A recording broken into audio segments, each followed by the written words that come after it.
Et tout le monde, chers, vous allez bien. Aujourd'hui, on se retrouve pour une nouvelle vidéo qui sera une vidéo top 10 des meilleurs main events de WrestleMania selon moi. Alors, à la base, je devais vous faire une vidéo sur l'histoire de Randy Orton, sauf que ça prend beaucoup de temps à faire toutes les recherches. Du coup, je pense la faire plus tard, quand j'aurai le temps de faire toutes les recherches. Là, ça m'a été un petit peu long parce que je vais pas vous dire grand chose parce que j'ai classé ceux des 10 dernières années. Donc, il y en a que j'ai pas mis, comme par exemple le Miz Cena, je trouve que c'était inutile de le mettre. Ou encore Brock Lesnar, Roman Reigns à WrestleMania 34. Même s'il y en a dans ce que j'ai mis qui sont pas fous. Mais je les ai préférés à ceux-là que je viens de vous citer. À ceux que je viens de vous citer. Avant que la vidéo commence, n'hésitez pas à sur mon Instagram et mon Twitter. Et je vous laisse avec la suite de la vidéo. Numéro 10, j'ai mis Roman Reigns contre l'Undertaker à WrestleMania 33. C'était un No Holds Barred. Ouais, ça devait être ça. No Holds Barred. Je sais pas comment on dit. Je l'ai mis en numéro 10.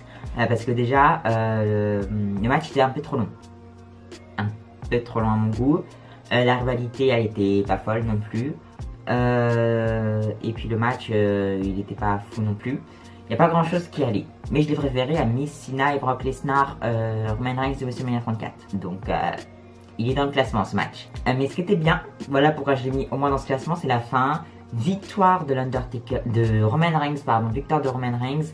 Et du coup, je crois il est parti voir sa femme, Michelle McCool. Et puis, il pose ses vêtements dans le ring. Et là, on pensait que c'était sa retraite. Pas du tout, il est venu à WrestleMania 34, au 36. Et au Survivor Series 2021, ouais, c'est sa retraite. Mais est-ce qu'il va revenir? J'espère pas. Il est Hall of Fame cette année d'ailleurs. Voilà pourquoi j'ai mis un numéro 10. Numéro 9, Roman Reigns contre Triple H à WrestleMania 31. 32. Je sais pas grand chose à vous dire à part que le match était trop long. Et puis, WrestleMania en soi, il n'est pas fou non plus. Donc, je l'ai mis là. Parce que je l'ai préféré à Reigns Taker. Le but d'un top, c'est de classer mes matchs préférés en fait. Et à chaque fois, je vous dis pourquoi je l'ai mis là. Donc, non, je l'ai mis en 9 parce que je trouve qu'il est meilleur que l'autre. Et puis voilà, match trop long pour Triple H. De toute façon, tous ces matchs à Mania, lui, ils sont super longs. Il y en a qui sont bien, il y en a qui sont nuls. Donc, des fois, il faudrait faire des matchs peut-être de moins de 20 minutes, ça pourrait être bien. Numéro 8, John Cena contre The Rock, numéro 2. Donc à WrestleMania, j'en sais rien. WrestleMania de l'année 2013. Donc c'était John Cena qui avait passé un an sans sa ceinture. Et il a remporté le Royal Rumble 2013. Et The Rock avait remporté le titre face à CM Punk lors du même pay-per-view. Et du coup, ça a fait un match à WrestleMania. Il était moins bon que le premier, mais ça passe. Pas fou non plus le match, hein, mais ça passe. Rien d'autre à vous dire. Suivant. Numéro 7, Drew McIntyre contre Brock Lesnar à WrestleMania 36. Alors je l'ai mis là parce que je trouve WrestleMania 36 on l'oublie. C'est vrai que moi aussi je le compte pas trop comme un vrai WrestleMania, mais il y a plein de matchs bien quand même. Enfin il y a plein de matchs bien, je me souviens plus trop de la carte, mais j'ai passé un bon moment. Parce que c'est mon premier WrestleMania en direct peut-être. J'aurais préféré que ce soit un autre premier WrestleMania en direct. Non, faut que ce soit 36. Bref, Drew McIntyre, Brock Lesnar. Drew qui gagne le Royal Rumble, c'est super. Le lendemain, Raw, je crois, il avait mis des Claymore à Brock et tout. C'était super cette rivalité là. Et puis à Mania, ils se sont affrontés. Bon match. J'ai trouvé le match assez bon. Et puis victoire de Drew McIntyre. Premier championnat du monde. Génial. J'espère que Drew va redevenir champion. Je voulais qu'il soit champion universel, mais comme ils vont unifier les titres, ça va être, je sais pas comment ils vont l'appeler ce titre encore. Donc j'espère qu'ils vont reséparer les titres à la défaite de la personne qui, enfin je sais pas comment ils vont faire. Non, il faut qu'ils remettent 2 titres mondiaux. Ils sont pas encore enlevés, mais il faut qu'ils les remettent après qu'ils aient unifié le titre. Bref, voilà. Drew McIntyre, Brock Lesnar, numéro 6. Numéro 6. Non, c'était numéro 7 de Drew McIntyre, Brock Lesnar. Numéro 6, Becky Lynch contre Ronda Rousey, contre Charlotte Flair à WrestleMania 35 dans le main event pour les 2 titres, donc de Raw et SmackDown. J'ai trouvé le match trop long, mais ça va, il était bien quand même. Premier main event féminin, c'est pour ça que je l'ai mis aussi haut.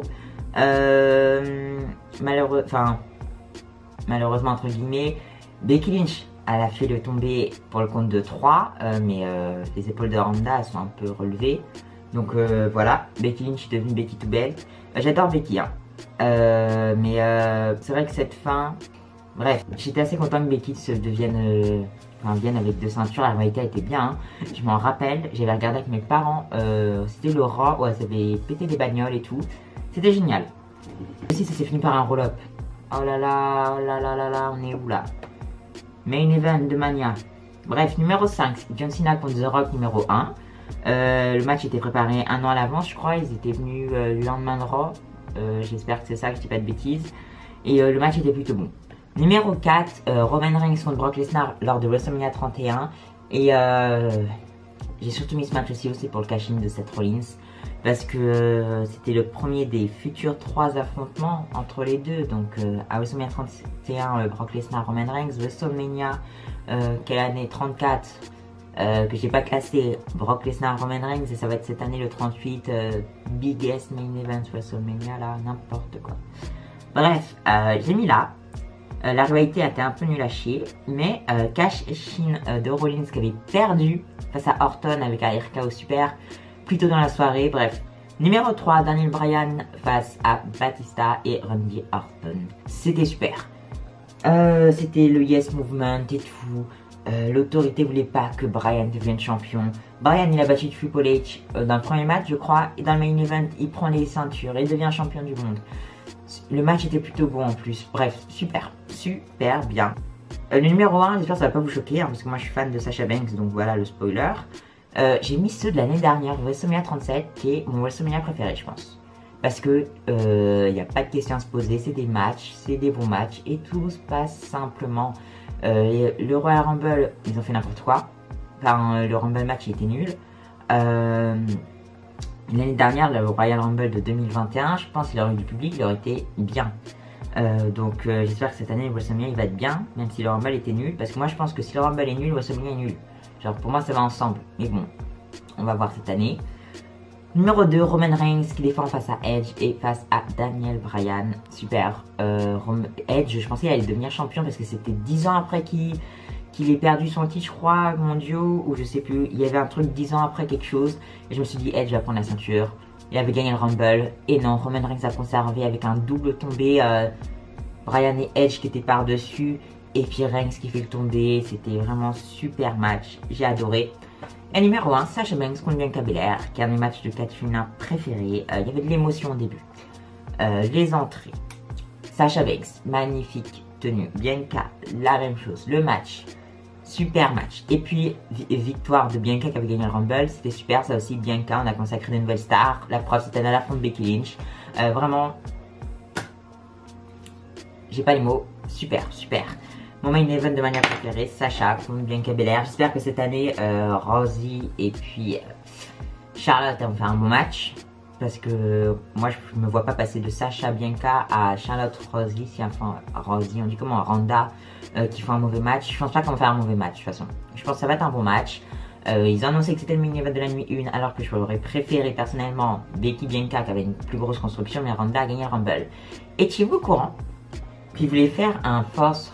Enfin, ils voulaient faire Charlotte, Becky, Sasha, Bayley à Mania. Et comme Randa, elle était là, comme Randa était disponible, et ben ils ont cassé le plan là. Randa, Charlotte, mieux que les Force Horsewomen.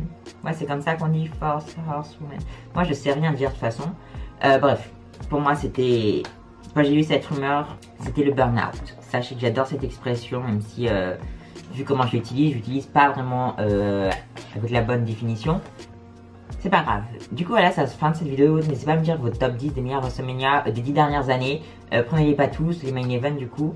Et moi, je vous dis bye à une prochaine vidéo. Et j'espère de vous... et j'essaye de vous préparer la vidéo sur Randy Orton le plus vite possible parce que je voulais vous faire cette vidéo. Bref, bye!